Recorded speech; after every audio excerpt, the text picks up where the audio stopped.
warahmatullahi wabarakatuh. My name is Maya Afi. My name is Adam. I want this presentation about the project. My project is inoculant. First, material: one bottle, one bottle, straw, tape, stick, and scissors.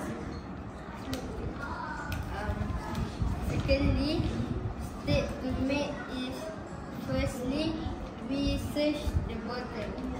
Secondly, we cut bottle bit and put straw at the bottom.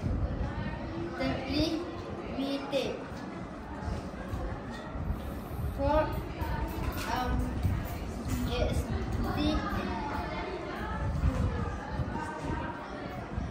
stick at half bottle. Challenge that we face when doing the project. So hard to pass.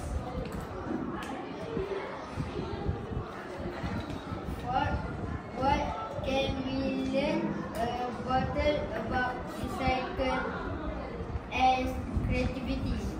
First, we can recycle bottle. Second, we can reduce recycle bottle. Cover Our value. Our we know about our is the best friend.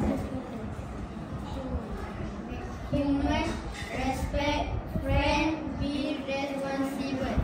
3. Life, not wasting around us. Awareness to environment,